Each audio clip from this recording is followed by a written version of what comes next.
Welcome to our podcast, Our Story to Tell, where we share the behind the scenes of moving our family abroad and how that move changed everything for us. We're Rissa and Tanner, an American family living life abroad with our two little adventures. From the US to Germany, Japan, and now Italy, this podcast is more than just travel. It's a story of transformation too. Everyone has a story, and this is our story. And who knows, maybe some parts of this sounds a little bit like yours as well. This is episode 9, and I'm excited to have a chance to talk about Japan. Last episode was very heavy. That's where we talked about our spiritual deconstruction, our faith changes, and honestly, it's just like the first and middle part of that story. We're going to continue to share that as the rest of it happened during our time in Japan. Leaving Germany was extremely hard. We ultimately knew what we were doing, but it still didn't make it an easy departure, especially with a school group and just like our friends that we were starting to develop. But in the end, like the goal was to go to Japan for my job, of course, and to really hopefully take another step in my career, but then also finish out like our 5 years of living abroad, like to the max. Yeah, we thought if we only have 5 years max of living abroad, let's split our time into 2 different countries and learn about 2 completely different places in the world and experience it. So although it was extremely hard, it still felt like the right decision. And looking back here now, as we are in Italy, Japan was just like a whirlwind. There were so many unexpected things that happened during our time, and it was cut a lot shorter than we planned to. But before we get into that, why don't you share why we moved to Japan and like how it happened? Yeah, it's important to understand that our decision to move was strictly for my job. Like it wasn't because we were sick of Germany. It wasn't because we wanted to really leave Germany. It was just because the time frame that we had remaining overseas before we have to go back to the States was such. We were really going into it for like going to Japan, being there for 2.5 years, and just like making the most of that. And as you'd expect, it was completely new location, but it was a completely different job for you. So we went from the army in Germany to a Navy base in Japan.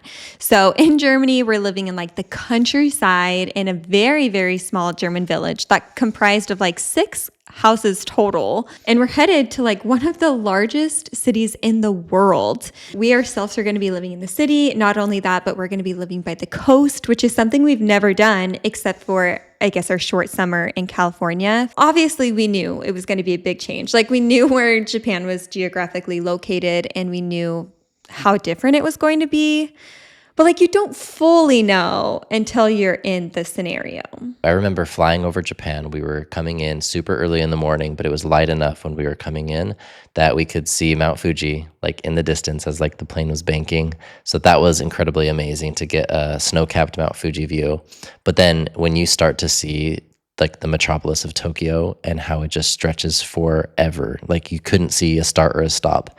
It was kind of intimidating, to be honest, but something really cool because we wanted to experience something like this. And not only geographically, but culturally, there was differences from just being on the plane. Like the music that's playing in the background, the bidets in the bathrooms, the very clean bathrooms, which is a huge perk, the food, and they even have like Pokemon on the safety videos on ANA. Literally, as we entered on the plane and started to see these differences, I just remember like feeling, oh, wow. I'm one that does embrace change and I like change. And so at this point, it's just like very, very exciting. Yeah, there were so many things. And one other thing about the airplane ride, I remember the flight attendants were probably the most kind, professional, dutiful flight attendants I've ever seen. Mm-hmm. But the initial like hearing Japanese come over the intercom, like as like they're coming in and like the safety instruction videos, it was kind of like that shock, but the excitement too. Like we're going to experience something completely different. So once we landed, we were extremely jet lagged because we did like a red-eye flight. My coworker picked us up. They drove us in their van back to Yokosuka, which is the name of the naval base where we were at, right there at the south end of Tokyo Bay. There's just so much going on in this area. It's very cool to be in such a populated area. We got into like our little hotel right on base. That was kind of a difference between Germany and Japan, is that we were staying right on base in a fairly large 2-bedroom apartment right there for their temporary housing. Yeah, I definitely wish we could have found temporary housing off of the base, just because that was the most difficult part of our temporary housing time. Is I was always wanting to go off base, to go to the restaurants, to go explore the area, get a view of what our new life is going to be like. But otherwise, it was the place that was our home for our first 3 months in Japan. It was the place where we celebrated Christmas with our little family. We legit got like a Christmas tree that like went against the wall. So it was like only like a half tree. Because in Japan, they have small sizes and spaces. And so it was not hard to find a small Christmas tree. And, looking back, it was definitely a place where a lot of memories were made. Like our first initial impressions of Japan happened when we were living in this 2-bedroom apartment. And for those of you who just don't remember, what typically works with these job rotations is like you get assigned to a place, or in my instance, I apply for a job and I get it. And if you're allowed to have like a housing allowance, or if you're allowed to have like a relocation allowance, you get put up in a hotel for a few months. And that's why we stayed in there for up to 3 months, is because we wanted to find a house. We'll get to that in a second, but it just takes time to do it, especially given there's so much to do when you get there. Yeah, and we arrived like the first or second week of December. And so it was just holiday season, which was kind of nice because they allow you some time to adjust to jet lag. There's a lot of processing that has to happen. But with the holidays, it was kind of extended because a lot of people were off on break. And so we were given a lot of chance to just like adjust and really focus on our family, which is the most important in an international move like this, making sure our girls are doing okay and that we ourselves are, handling it as best as possible. Yeah, absolutely. But I will agree with you. Being closer to like the exterior gates of the base would have been such a game changer, because it was probably a 20 to 30 minute walk just to get to like the gate. And then from there, everything else you can start and explore. So if it was just you and I, it would have been a little different because we would have done it more often. But with you, just with hauling the kids and I'm at work, that kind of adds a little bit of a challenge. So getting into Yokosuka and like exploring after our first few days was really fun because, like Arissa said, this is a very busy place compared to what we're used to. We're seeing bus routes, like a dozen different bus routes passing like the streets that we're walking out to. There's a main train station that takes you to Tokyo, directly to Tokyo in 45 minutes to an hour. Like these are all really big changes for us. And we loved having the accessibility, having so many stores, so many supermarkets, the coast, so many aspects of living in a city. Although it was such a contrast from the smaller populations that we're used to being around. And I would recommend, if you haven't watched our YouTube videos of our first impressions, to go and do that because we can talk about them. But I think it's really cool for you guys to be able to see it in live time as we're filming, like what we're seeing and really what the environment looked like. What we do want to talk about is the language for sure. That was one of those first initial impressions that kind of get you overwhelmed, right? I feel like in Germany, because it's so similar to English, like there's a lot of ways that you can read context and you can understand. And I was able to pick up on German fairly well during our time there. Japanese was kind of like it was kind of like a paralyzer for my language. Even though I still continue to try and learn, I was quite overwhelmed because there were so many different characters. You have kanji, you have katakana, you have hiragana, and there's so many different rules with it that when you start to see like all of the different Japanese characters and Chinese characters mixed in, it can be quite overwhelming. I do think the language was the biggest culture shock. And I probably would have guessed that going in, but really to hear it and just to see it on all of the buildings, Google Translate becomes your best friend. Like, especially when you go to the supermarket, we were seeing things we've never seen before, and you have to use Google Translate. It's not even something your eyes and brain like have understanding of what they are. And like a lot of times we could distinguish by the looks of them, but it's even more difficult when there's 3 or 4 different options of like the greens or like the tofu or the seafood. Like it's just like the curiosity of wanting to know what they are and the specific purpose. There were fermented foods in so many different like airtight packages. It was really fun to walk down the fermentation aisles and just be astonished of the choices and the selection. So many foods we'd never seen. I loved going to the Japanese supermarket. At times it was intimidating, but I miss it. Honestly, I wish I could combine all of the places we lived and like have one mega supermarket. German bakery in the corner, Japanese seafood section and fresh green section, Italian pastas, and meats and cheeses. Yeah. I'm sure everyone would love to do that if they traveled, to just like take their favorites from every place. The yen to US dollar rate was so great that everything was so cheap. And I remember you could get like 10 eggs for $1. Like great eggs too, with like a thick orange yolk. Yeah, it was just a very affordable country. And one of my favorite things about the supermarkets, or really any store, was the jingles. I do love that about Japan. If you don't know what we're talking about, definitely look up those. They're anywhere. Don Quixote has lots of jingles going on or whatever, and they have any Even store. Supermarkets. Yeah. Like I feel like there was always something going on, like a soft noise in the background, but even for transportation too. Yeah. Like the trains have them, and on the trains they're super quiet, but you have a jingle. And then our first impressions of like interacting with people, more than anything, it was interacting at like stores and restaurants. That was like our biggest interaction at first, is just like the mannerism of Japanese. They are very calm, like put together, but also respectful of like their spaces. You're talking about being quiet on like the trains, just giving space. Just seemed like everyone was pretty much there with purpose and being like spatially aware of others, which was kind of a little different and sometimes a little awkward to have it be so like calm and quiet. And then we have our kids who are super loud and rambunctious little kids. But overall, a really just interesting and really nice first impression. Yeah, it was fun to be able to see like one of the world's like best customer service. Like I think Japan does rank on one of the world's best service that they give. And so it was just fun to see that firsthand and to be able to see how aware the people are of each other and of the people that they're helping and taking care of. Jumping back to where Tanner said, we landed in our temporary housing and the apartment is freezing cold, but thankfully, I'll never forget this about your coworkers. They created this gift basket for us because it was in the morning, and although we'd had some food on the airplane, you just find yourself in a cold room, everything's new, and having some food available if we needed is comforting and also extremely shocking because in the box were like the pancakes with like the red bean paste in them, and we're getting like the soft packaged baked breads filled with like peanut butter spread, all sorts of different like snacks and crackers, ramen packages, Japanese style. There was just a lot of like easy to prepare, easy to make foods, them knowing that we wouldn't have any kitchen staples. And it was all different. It was a really nice gesture, and it was fun, especially like as we went through like the next few days and weeks to be able to try a little bit here and there. But it was kind of like the initial shock of, oh my gosh, like we are familiar with like some of these, like we've seen Japanese snacks before, but we haven't really dove into them very much. And to be like, oh my gosh, this is likely what we're going to be finding right at these stores. And it just got a lot of excitement for us. But of course, that was just like our initial exploration there with the snacks. When we really started going out to eat was within like a day, I think, that we had went.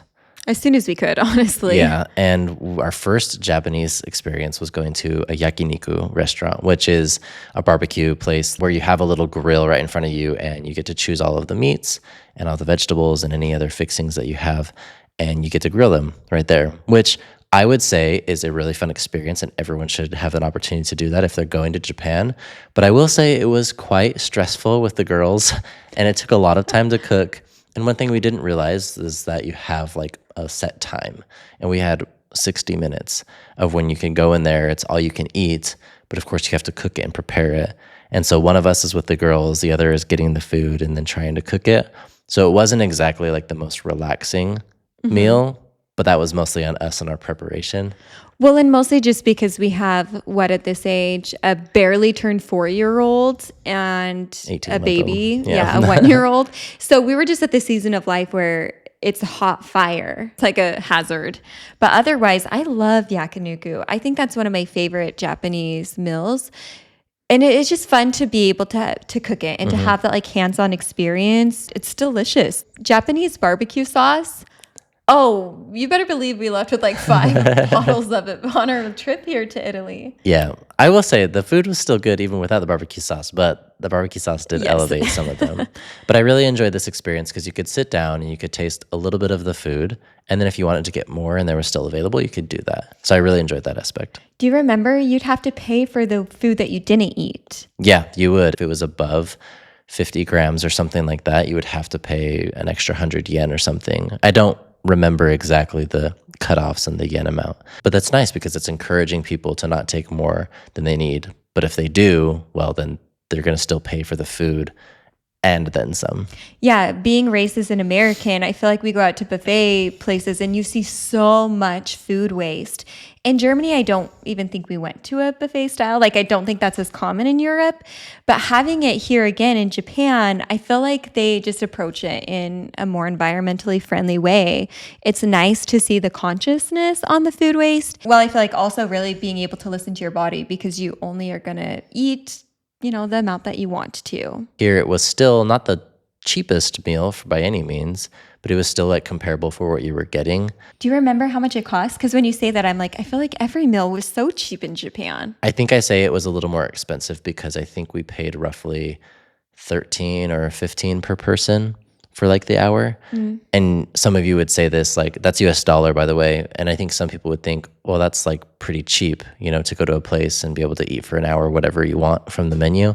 And I say that just because all of the other restaurants we would go to, we talk about Indian food, we talk about like ramen and stuff, we could get enough for all four of us and it would be $12 or $15. So that's why I say a little bit more expensive. Yeah, there were a couple yakiniku places that were definitely the most expensive dining places. Especially if you got like more of the Wagyu beef and different cuts. They were not included in like the buffet, all you could eat.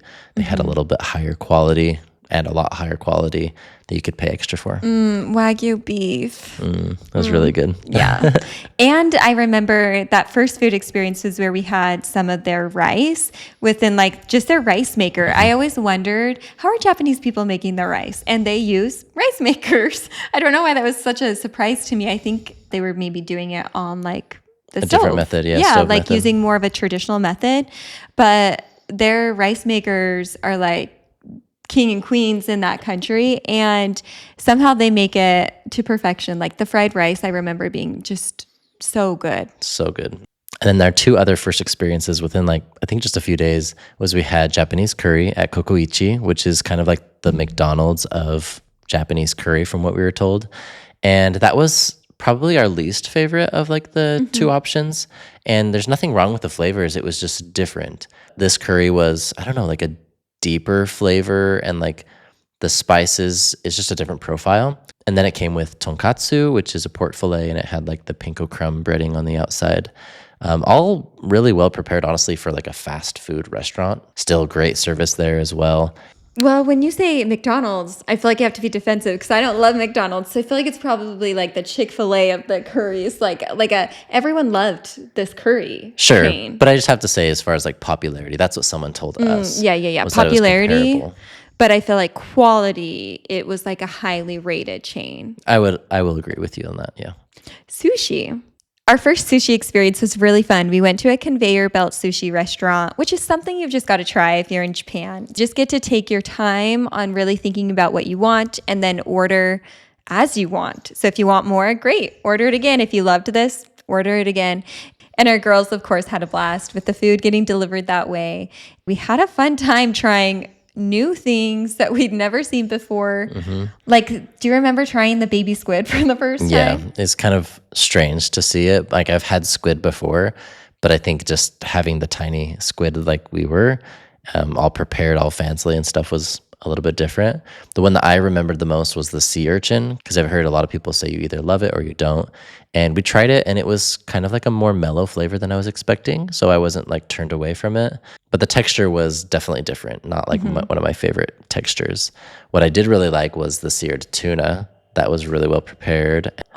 It was so good. It was all just really fun to try. We also tried sashimi, and I also fell in love with like an omelet, like a sushi omelet. It's kind of different. They, I think, include like a soy sauce in the omelet. And it was just very eye-opening for us. Like, we've had sushi before, like sushi with air quotes, because I feel like Utah sushi is so different than sushi in Japan. But I will say the fried sushi rolls that we had in Logan and in other places, like, they're still really tasty. Oh, yeah. We still love them, but it's just such a different level of sushi. And the freshness of the seafood, of course, is incomparable because from this restaurant, it was a 5-minute walk to the coast. So there's just so much different in the creation, the creativity, and the preparation.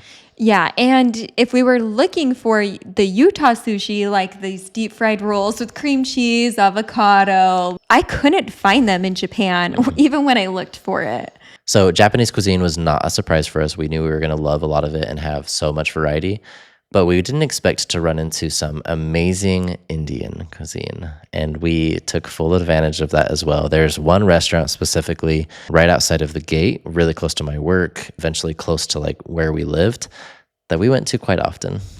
And it was so affordable. Like we could feed our family for less than $20, like $16, depending on the, exchange rate. And that included 3 curries, 3 mango lassis, 3 naan. It was more food than we could eat. We'd have a little leftovers for the next day. And it was amazing.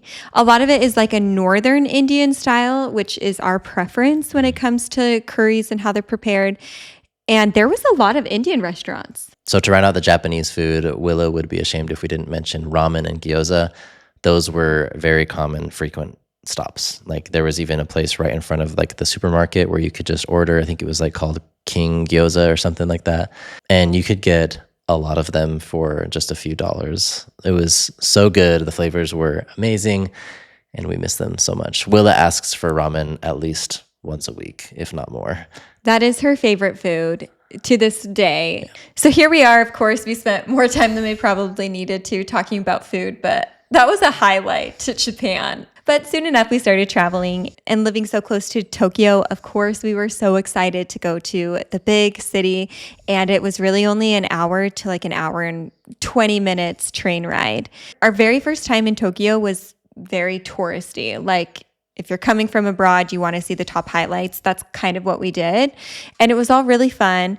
But with time, we would keep going back to Tokyo. And I feel like got to see more of the less touristy side of Tokyo. I really loved that too. Yeah, we had a really good time. But one very touristy place that we did go to on the 30th of December was Disney Tokyo. We kind of decided just to go last minute.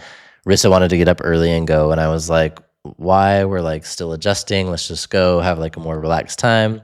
And we still did have a good time, but we showed up to the park at like 10 o'clock. Disney amateur. and like there was no wait to get in the park at all. But like all of the fast passes were gone. Not surprising. Well, we were surprised because we saw characters and we were like, let's go get in line. Yeah. I think in the States, maybe, I don't know what it's like now, but you used to be able to just like get in a line to see a character. So that's what we did. And they were like, oh, so sorry. Like you have to sign up for this. Immediately we were like, oops. Our day here is going to be very relaxed. We don't want to have high expectations because most of the rides, we know we're going to be waiting in it for hours. But we still had like a really good time. We did most of it for the girls anyway. Yeah. Like, let's be honest, we still had a great time because the girls were having fun. I will say it was just like a really fun memory that we ended up going back several times with family as they would come and visit. But we did get very lucky and at the very end of the park closing, after like the final parade, we were able to get into the ride for like the Beauty and the Beast ride. And we waited there for what? Probably an hour, if not longer. Mm-hmm. But we were able to get in there right before it closed. That was such like a beautiful way to end out the night. We both loved it. We all loved the ride so much. I was in like tears because here we are in Japan and we're still in like what I call the honeymoon phase of like a big move like this where everything is just so exciting. We're taking in all the food, all the language, all the attractions. They had this new ride at Disney and we got to see it. And it did just kind of hit me on that ride, as funny as it is, to like look at our 2 little girls and our family there and to be like, we're in Japan. Like we're literally seeing this in front of our eyes. Our girls are so happy right now. It's been a lot of work to get here, but we're here and we did it. Yeah. And I'm happy we're here. Yeah. It was a fun realization moment. And then briefly before we dive into like more time along, we went to New Year's Eve to the city of Kamakura, which is a very popular old city, previous capital. Anyway, there's a lot of history in Kamakura. And we went on New Year's Eve, just kind of decided to go and explore. We saw lots of the temples. We saw lots of people out there. It was a really fun cultural experience to go there and be able to walk around with other people. It's not like crazy parties going on, at least in this town. I'm sure in Tokyo they have them, but it was like a different New Year's celebration. Yeah, we didn't know exactly what we were doing because we showed up a little too early. We have 2 little kids, so I think we were hoping there was more to do earlier on compared to midnight. But there honestly wasn't too much. Like we saw people setting up their food stands probably at like 8 or 9 p.m. So we had plenty of time to kill to walk around. And I think it was just a really impactful night because here we are, we're leaving Germany with a lot of change emotionally, mentally, and definitely spiritually. Like our spiritual beliefs have evolved and changed a lot, and we are now in Japan viewing the world with different lens. So being in a country where religion is so different than what we're used to, like Christianity is a minority in Japan, we were just trying to learn about all of these new religious practices and beliefs that people were doing. Thankfully, in our like 3-day integration class on the US base, they taught us a little bit about their prayers and like the different chants and the different like rituals that they will do. And so that was really nice for that night to go in, to be able to like hear Japanese people clapping and throwing in a coin and just to have a little bit more understanding about it. But for sure, it was a moment where you realize like the world is so big and people believe so many different things. And it was fun to see that difference. Looking back now, I'm so happy we went out that night because that was our one and only New Year's Eve in Japan. Mm-hmm. Like we were really debating, should we, like our kids are so young, and literally they were sleeping for some of the night and then they were waking up and there were some tears. And it is hard to do adventures like this with 2 little kids of their age. It's difficult, but we had the energy and the excitement to see it. And yeah, I am happy we did that. It was worth it. So slowly over the next few weeks and months, we began integrating, right? Like I'm going to work, I'm getting adjusted into the new office, the new dynamic there. But then we're really trying to figure out the logistical things. We're still looking for a house at this point. We've got a car. I think within the first month we had got our car, our little white van that we would drive around. Mm-hmm. Then ultimately we were trying to find a place for Willa for daycare / kindergarten. Wanted her to be able to experience as much as the culture as possible. Yeah, I feel like this is one major difference than when we were first moving to Germany. In Germany, we were strictly just looking for a house that we wanted to live in. Here in Japan, yes, we were looking for a house, but we were also hoping that the house would match the school we wanted to go to. So we were doing a lot at once. Like we were touring as many schools as we could while also touring as many houses as we could. So hopefully we could make the decision at the same time. Yeah, it was a lot of moving parts. And I remember we had found a house that was 35 minutes away with a beautiful view of the coast and Mount Fuji. If you like watch our video, we talk about that. But ultimately we decided to change and look for another place. And it was like in another coastal area. Ultimately, we were able to find a house about 10 minutes drive, 10 minutes bike ride from base. And it was within like the travel area for the school that she eventually went to. That was such a good experience for all of us to have, especially since with the school, they had a school bus that came and picked Willa up and dropped her off right at our doorstep. It just freed up a lot of time and also gave us an opportunity to save time not traveling as much for work or for like school and stuff.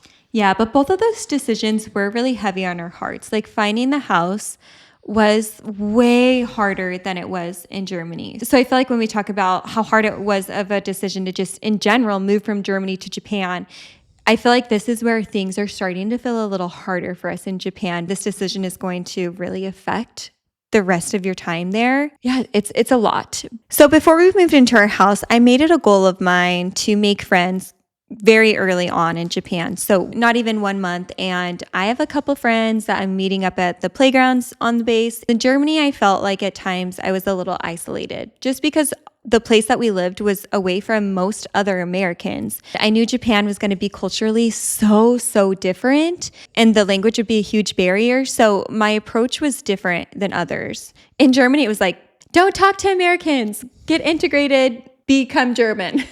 And in Japan, it was, you need to reach out to like-minded individuals. You need to create a community. Your girls are getting older and bigger. This is important to like have those friendships.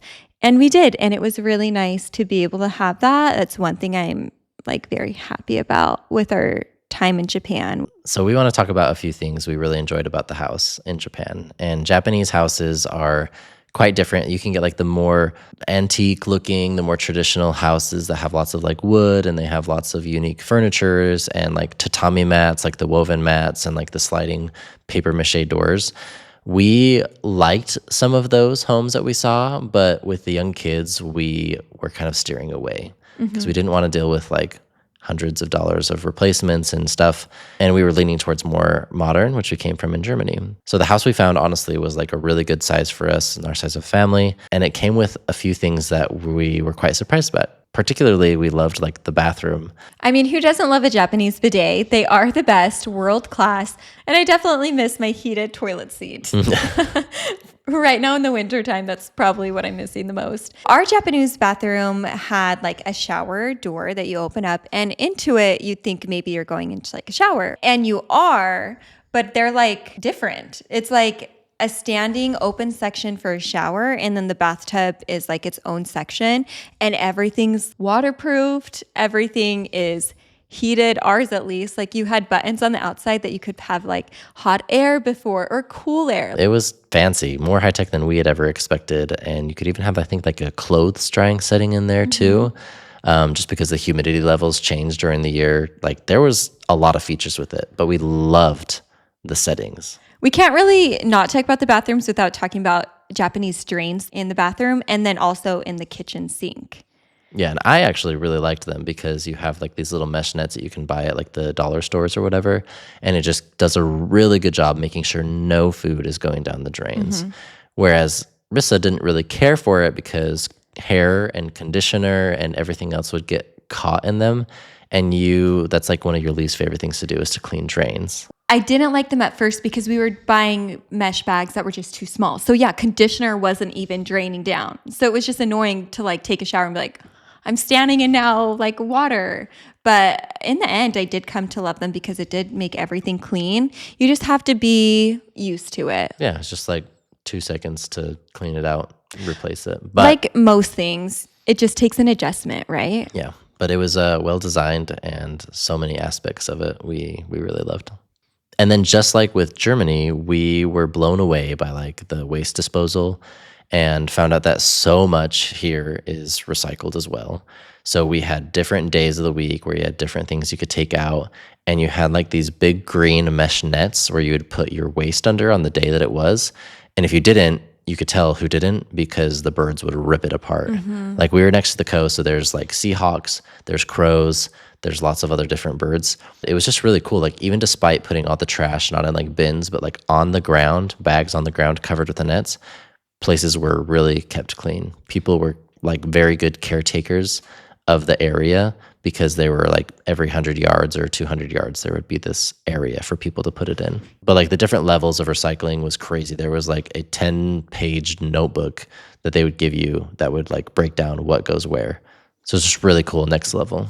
And then another thing we've already talked about was just the convenience of like the location. We were in a big enough city that it didn't feel like overcrowded by any means, but there were so many convenience stores. There were so many public use buildings and stuff around us that it wasn't more than a 5-minute, 10-minute bike ride or walk to get to so many places that we needed, which made it very convenient for daily life. My favorite thing was being able to walk to the grocery store. The one thing that I would take away from Japan is you see so many people walking. Like public transportation is, I would say, at least one of the main modes of transportation.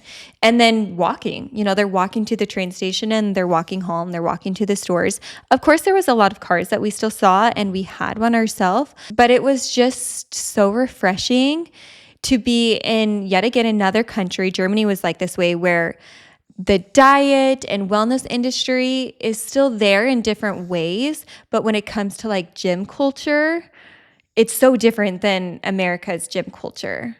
And instead, they're just getting in more natural steps in their day. So, in true travel fashion, we were super excited to explore other parts of Asia while we're there.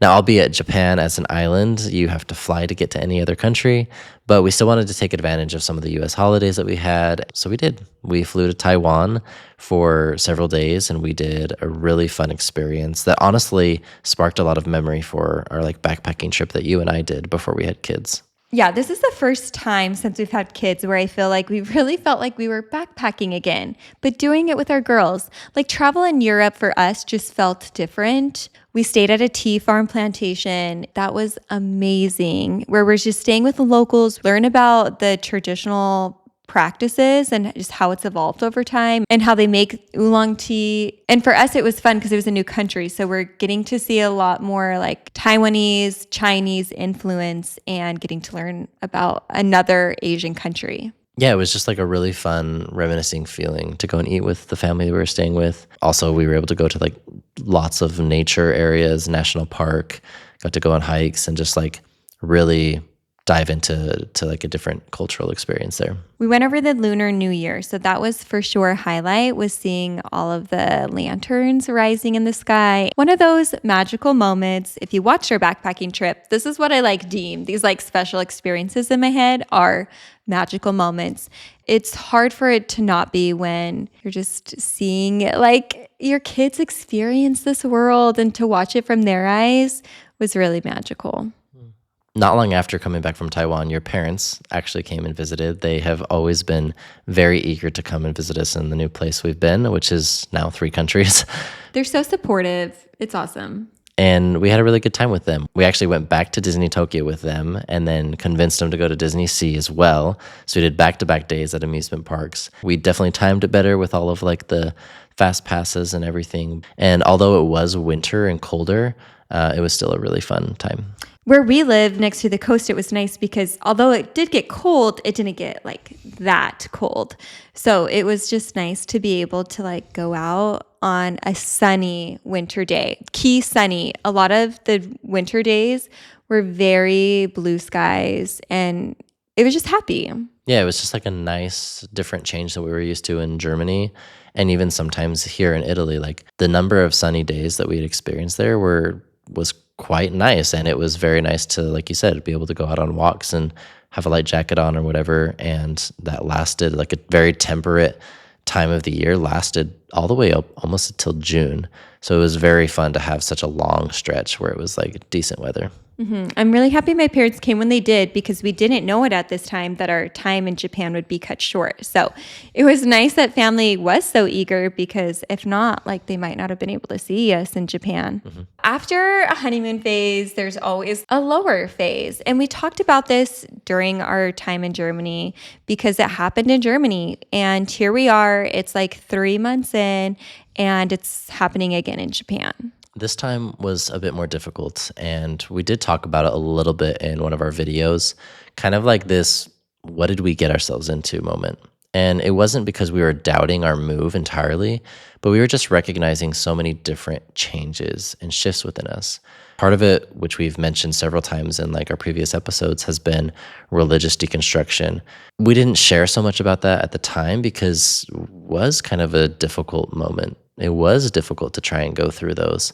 But then at the same time, we're trying to go through more of the emotional labor aspects. We're trying to analyze them. I'm needing and recognizing how much more I need to be aware of like the difference of the emotional labor you're putting in. So there's heavy topics that we're going through at this point. We had read the book Fed Up, and we talked about it actually in a YouTube video, like you mentioned. So you can go and watch that one to just kind of see and hear our thoughts on that subject. But because of our religious deconstruction, at this time we're talking about patriarchy, and we're seeing how it has affected the whole world, how it affected us growing up in the LDS religion. And then we're reading this book, and this book does what the title does, and it gets you a little fed up. But yeah, we're just finding ourselves here in a completely foreign country, experiencing a faith deconstruction. Our hearts, in all honesty, in so many ways are breaking from this information that we shared in our previous podcast. And then we're reading like more books that are just even hammering patriarchy, although it is a great thing for us because we're having really meaningful, important conversations. We're trying to have the best relationship that we can have and maybe have it be a little bit more equal in certain ways. And it's just like hitting us. You said it well, like what did we do? What are we doing in life? Really, it is important for me to share that I feel like no matter what country we lived in, whether we had stayed in Germany or we had moved back to the States, back to Utah with family, or we had lived to say Australia or New Zealand. Like New Zealand was the top of our bucket list. Even if we had moved to New Zealand, I feel like this stage of life would have been hard for us. It was inevitable. I think that the moments and the events that we had coming for us were on our timeline regardless. It might have just come at a different way or an angle, but in this moment, I think it was a little unfair to Japan and our experience in Japan because there were so many things that were just shaping our emotions, our daily attitudes, our ability to like be present because we were really trying to do that internal work to try and become better for each other, me for you, to try and meet that gap ourselves, both for like the religion aspect, new culture, like our daughter going to Japanese kindergarten. There was a lot. So yeah, it's very important that we kind of talk a little bit about it. It showed on the videos, like people even said, like, we can tell you guys aren't maybe quite as excited as of Japan and Europe. And it's maybe there is some truth to it, but I do think it's very important to say like a lot of it was going on behind the scenes, some heavy lifting emotionally for us. Of course, we knew that it would be such a big culture shock, and it was. So the fact that the country we chose to move to was Japan, like that is going to add a whole nother level on top of it. But take away those culture shocks, like it still would have been hard in Germany. Correct. But we're trying to make the most out of it. I feel like Tanner and I are both optimistic people, and we're trying to make Japan what we want it to be. Because I do think there's a lot of times in life where your attitude can greatly determine the experience you're going to have. Yeah. Because of all the stuff behind the scenes, we're trying to honor those feelings and like give them space because they're very, very valid. And at the same time, we're trying to be optimistic and to recognize that our perspective and our attitude is going to influence, our time here in Japan. So we're trying to do some more local travels. That's good for us and one of the reasons why we moved to Japan. We are having a lot of fun being able to see different places like Izu Peninsula. That was for sure a highlight. One of our best trips that we did there, going camping, exploring nature, like really connecting to like what we would say is our vibe. Hit it at like a really great time for low tourism. I think in general it gets a lot less than like Kyoto and some of the other places you can get to by train. And I think that trip was honestly like a connecting time for us well, where we could like connect with ourselves, connect with the girls, and like really accept like we're stepping into this new phase. And it was right about this time that we were starting to get into more of a groove. I remember both of us, we were like starting to find that rhythm with school, with work, everything, that it was feeling good. And that was such a good contrast. Unfortunately, it wouldn't last too long because shortly after that, I got an unexpected email from a coworker who was actually here in Vicenza. And he said that he wasn't going to be staying here much longer and that his position would be opening up. That email like would lead us back to coming here. On Instagram, we had asked people to send any questions that they had about Japan, specifically in our time there. And one of the questions was, why was it so short? Like, what made us leave? What did we not like about Japan? And so it's really important for me to say this here because it wasn't our intention to leave Japan. We left Europe and Germany with the intention of staying in Japan until our time overseas ran out. But this opportunity came up, and long story short, when I talked to the boss, found out that they would be able to extend us longer over here in Europe than we would have in Japan. That was the breaker, because if it wasn't going to be any longer than our time in Japan, uprooting our family again wouldn't have been as like appealing. Like we were just finding our footings. We were starting to see a really happy future in Japan. And I had friends there. Like we had built community. And although it was a harder adjustment than it was to Germany, like we were there. Like we were at that place. So to get that was so exciting. Like you can watch those videos and see the excitement on her face because we love Europe and we love Italy. And it came with a lot of thought into it. And I think you said it best is we would not have moved to Italy if we wouldn't have been able to be extended to 7 years abroad. And in Japan, we were capped at 5 years. Like you talked to your boss in Japan about that. Yeah, that was one of the deciding factors during this time. Before I had said anything, accepted anything to go back here, it was what are the odds? And with a lot of the decisions that have been going on with the government, it was unsure if we would be extended there. So we were going with what was guaranteed. Thankfully, they were open to even having me come back here because I kind of assumed that when I left that the tie had been cut off. But I think that's such an important distinction to make is because it wasn't anything that we didn't like about Japan. Right. We already went through the hardest part, moving there, doing the adjustment, getting our kids into school, that honestly, it would have been easier to stay in Japan and just to finish out our time there for like those 2 years than it was to come back here. But I think we were looking further than that. We were looking beyond. Yeah, because right now, as we're recording this, we would be going back to the States 2 months. In 2 months. You guys, like our time in Japan would be over. Yeah. But here, because we made this decision, we're sitting on our couch in Italy knowing that we have 2 more years extra to live abroad, which ultimately is what feels best for our family. Yeah, and that wouldn't have happened otherwise. We couldn't have just finished in Japan and then jumped around. Yeah, one thing that would have been quite different had we have been in Japan is this past year, since Willa's been in Italian school, is she would have graduated from her Japanese Yochen and had 1 year in the American school system because they wouldn't have allowed her to go to the Japanese school because she wouldn't be fluent in Japanese. And so for us, this also came into our decision of like, should we make this move? Because this is a lot for our family. We just got here to Japan. Was knowing, well, if we do this, Willa actually will still be young enough to go to the Italian like preschool for a little bit of time, learn as much Italian as she can before she is integrated into the Italian public school system. And that felt really nice for us because in all honesty, we didn't really want her going to an American school on base. Yeah, there were so many aspects to look at, so many topics, so many decisions to be made with that big decision. And because it was so big, of course, like it in a sense did taint a little bit of the Japanese experience. Like I wish I could sit here and say it didn't, but like just like our spiritual deconstruction did. This is another thing that now we're making huge decisions in our brain and they take time. And not only were we like having to make them for ourselves, but like the government works at its own pace. So the idea happened, but we weren't even for sure we were going up until when, like October? And then it was 2 months later when we were heading out.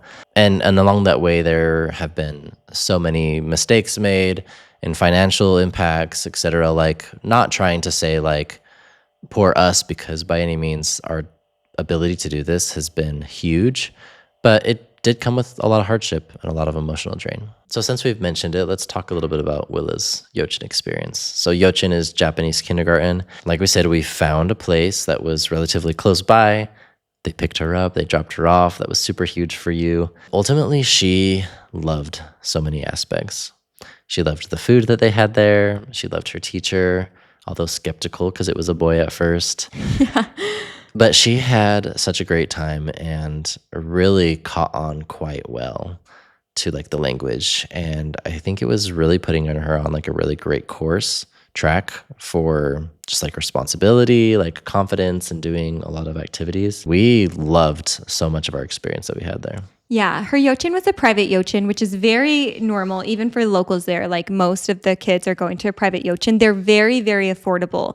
And she was getting amazing experiences. She went sweet potato picking. They went to a zoo. They went to the aquarium. Really, I can't talk enough about her Japanese Yochen experience. I feel like they do emphasize respect. So even touring it, like some of the teachers were a little more strict, but you could tell like they were fun and loving and kind. Willa was not the only English speaker in her class, which was good. I was actually looking for a Yochen where she could maybe relate to someone else, but she was one of 4 or 5 out of a class size of 20-ish. So still the minority. This Yochin particularly emphasized like music. So she had a little melodeon that was super loud and annoying, but she was cute with it. Yeah, and they all had their own little cute uniforms and their hats and the summer uniform, winter uniform. So super nice that way because we knew exactly what she was wearing. Probably one of the funnest memories that we had was when we got to go to the school at the very end. This is like days before we're leaving Japan. And they had a little presentation for a school play, like a Christmas play. But they were doing, the theme was mini wedding, like not Minnie Mouse, but like small mini. And they did the cutest little like dance and like choreographed thing. And she was so excited for it. She's just so proud of like learning the steps, doing it. And let's be honest, for being 4 and 5 years old, they did amazing. Just like the focus and like following the steps. Like it wasn't overly difficult, but they just all seemed very focused on it. That was fun. Yeah, we also watched her on the sports day in Japan. So thankfully we were able to experience some of these school family events.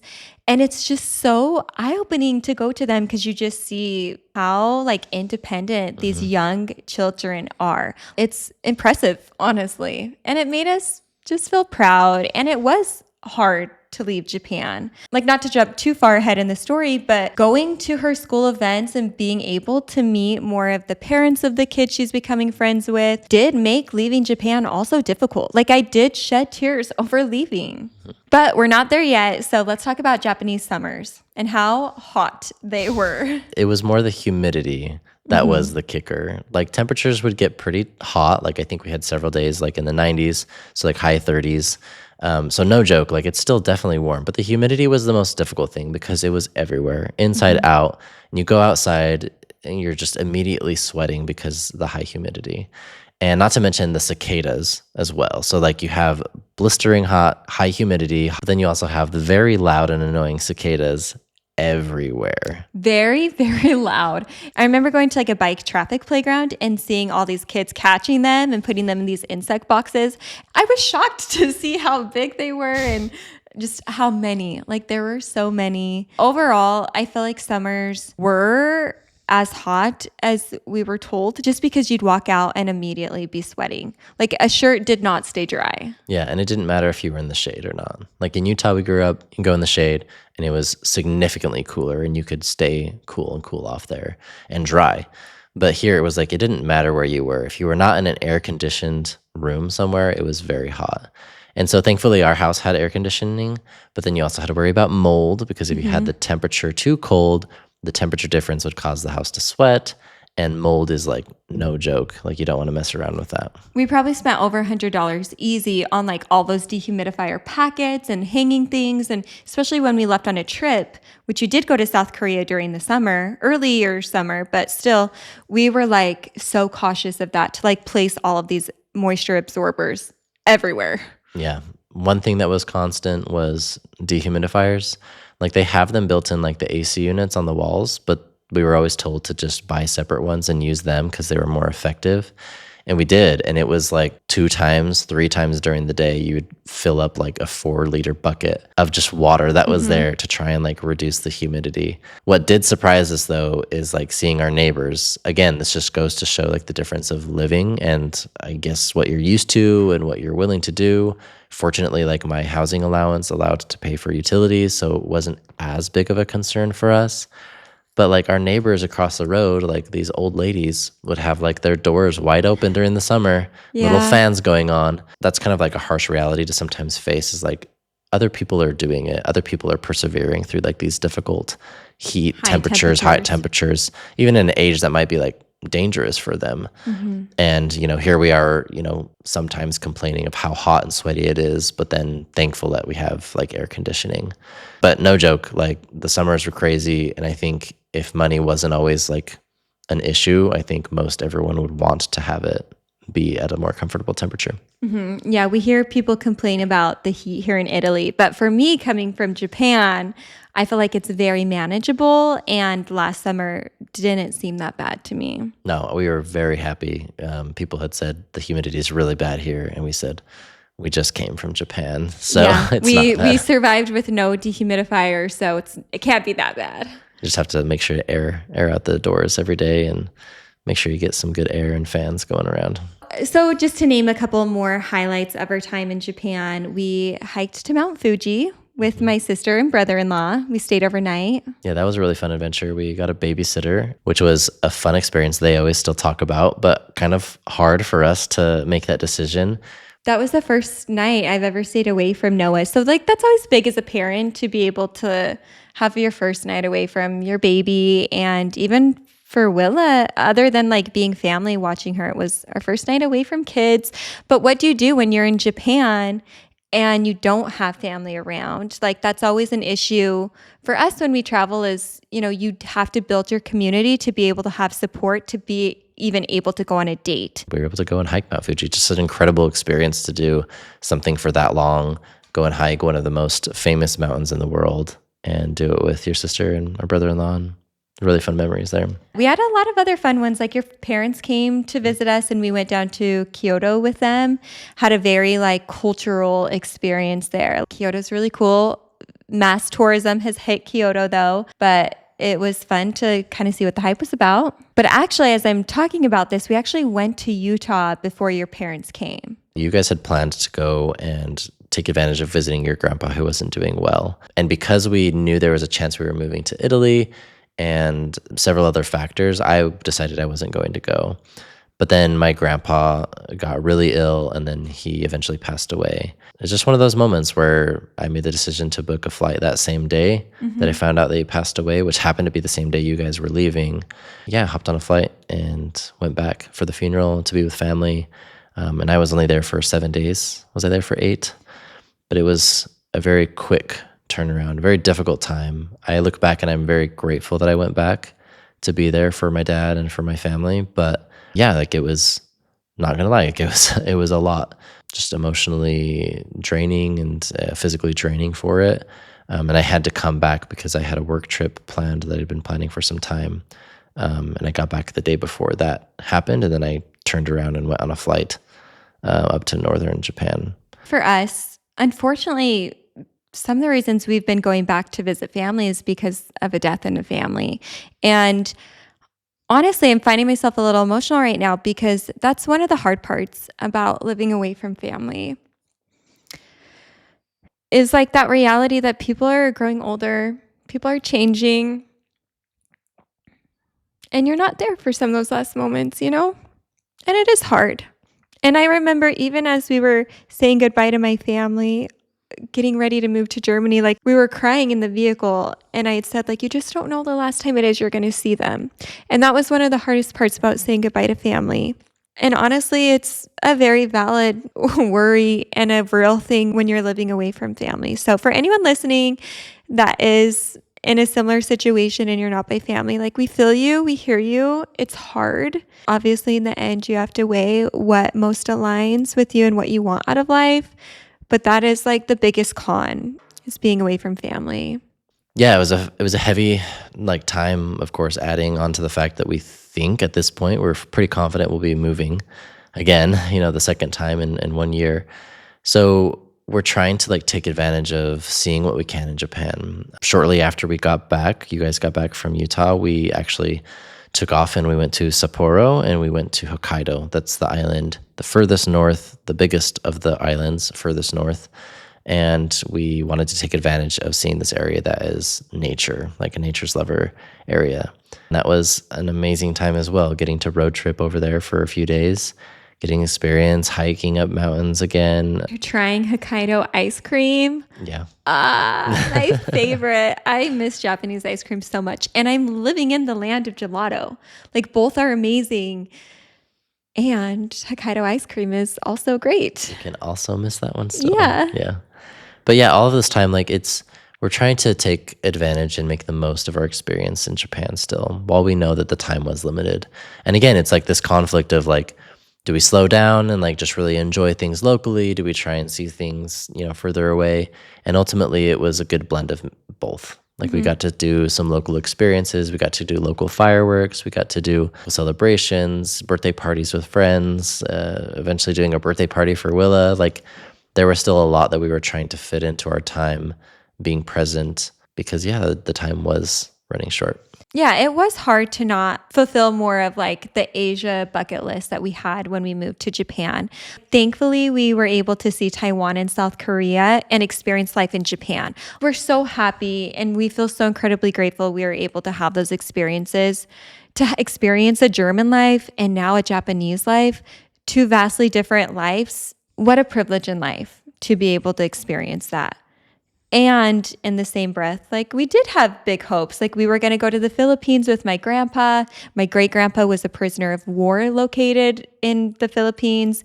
And it was going to be a very memorable trip that, I had to call with tears in my eyes saying, we're not going to be able to do this. And I'm so sorry. And we wanted to go to China at some point. Like, there was a lot of other places, even within Japan, that we wanted to go to. We didn't make it down south, really. Like, of course, we know you can't see it all. That's the reality. The world is just too big and too beautiful to see it all. And the vision of what we had for Japan is just playing out way different than we expected. Yeah, in the end, time was running out. It's like time to gear up for the move again 3 months before you go. Yeah, in other moves, I was excited. Like, I'm so excited to go to Germany. I'm so excited to go to Japan. Like, you have to do this work, but there's excitement there and self-motivation. But here we are, because everything was just, 3 big times of packing up for Japan, unpacking once our stuff arrived, and then packing up again, all within a year. Like, we were kind of going into this drained. We knew we had to do it, but like we didn't want to do all the work that it took. Yeah, and during this time, because we knew we were going back to Europe, we wanted to take advantage and see if we could find a Japanese camper van, which we eventually did, and it's the one that we still use now. But we bought it at an auction, unsight unseen, from a picture. Kind of a crazy experience of itself, but a really fun memory that we have now. We kind of just did it to ourselves though. Like we were having the foresight of putting a work in now to experience and benefit from something later, but we were not doing ourselves a favor for the amount of extra work we were doing. Mm-hmm. It just, now we look back, we're happy we did it. Just added a little bit of extra difficulty during the time. Yeah, we're kind of the type of people where we want to take advantage of the scenario we're in, right? So we're in Japan, and if we're only going to be here for a couple more months, let's try and see our top bucket list. So we went to Hokkaido, but because we're moving to Europe, we want to do it in a camper van this time. So we got to find them before we leave. Yes, we do it to ourselves, and I'm grateful. Yeah. And that for those of you who are listening, why not just buy a European one? It's so much easier for repairs. It's already here. You don't have to worry about shipping. It's because the number of kilometers that are on some of the vehicles and the condition that they're in is so much more affordable. The vehicle that we got, if we were to find something of comparable value, would have been at least 2 times the cost. And so for us, we just kind of used that as a basis of what we wanted to have. And at this point, we're still super happy that we've gotten it. Until a major repair happens, I guess, maybe I'll be kicking myself a little bit. But at that point, it was, we were trying to take advantage of something, and it was definitely financially a better decision. And we could know that we would have the vehicle before we'd have to look over here. So fall happens basically in November in Japan. So later than we're used to. And from November and December, we were thick into all of the moving stuff. But we didn't fly out until after Christmas. We had chosen that date, which is kind of crazy, but we had chosen it because we wanted to have enough time to come to Italy to start going to the open houses for our kids for their school. We were very specific about the timing. It was not ideal to be spending Christmas, a second Christmas, in an empty house with all of our stuff gone, truly with just our luggage. Yeah, it was definitely different, and which is one of the reasons why this year we spent it at home, didn't go anywhere for Christmas because just because of the last 2 years of just being all over the place with not very much and not comfortable. You know what? We were having amazing Thanksgiving and Christmas meals with Indian for, I think, both of those. And ramen and gyoza. Yeah. We really capitalized on just really enjoying the food, I would say above everything, for those last few weeks, because we didn't have a lot of dishes in general. Overall, our departure out of Japan wasn't what we would have hoped it would have been. But It is what it is, and we genuinely did try to make the most out of it. We tried to eat as much of the food as we could, see some sites that we wanted to hit, and just make the most of the opportunity that we had and continue to look forward for the future. So to end it out, just like we did in our episode about leaving Germany, we wanted to share the things that we miss about Japan. I think it goes without saying that we really miss Japanese food, cuisine the most. Willa especially is on the top of that list. But then I also really miss a lot of like the conveniences that were there. Living in such a bigger place came with that. But then just like the design of how things worked, the timeliness of the trains, the ability to get everywhere relatively cheaply on public transportation was huge. So I would say, yeah, food and transportation are like some of like the highlights for me. As you were talking, I thought about our fish oven, our fish stove. I miss that. Yeah. I miss the sweet potatoes in Japan. These are very like specific things, but I do miss the convenience.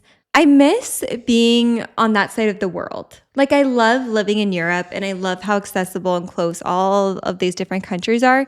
But I also was really excited to explore more of Asia. So I am looking forward to the time where we can just go and travel to some of these countries that we've been waiting to do that. I miss some of my friends from Japan, to be honest. So I am just happy for the community that we could make, the memories that we had, and overall, like the unique experience to experience a life in Japan. Overall, a lot of work went into it, but it was an amazing experience that all of our family loved. Stay tuned for our next podcast episode. We're going to be continuing our spiritual journey away from our LDS religion, away from the religion and the identity that we knew our entire lives, up into the point of moving abroad. And this next episode is going to be a big one because we really are going through so much more of a defining stage within our beliefs. We're taking a stand, we're making a decision, and stepping into the unknown of those next steps moving forward. So it has a lot of emotion, it has a lot of feeling, like similar like the other videos. But we talk more in specific about some of those decision-making aspects and how it has felt for us in making those decisions. Yes, a very, very transformative year. That's one of the reasons why we wanted to move to Japan, was to be able to have the growth. And in the end, looking back, Japan was very difficult in so many ways, but there was so much growth too. Thank you so much for being here. If you haven't already, hit the like button, the subscribe button. Please leave a rating or a comment on Spotify or wherever you're listening to this podcast from. That means a lot and helps us out. We hope you guys have a great week. Ciao, ciao.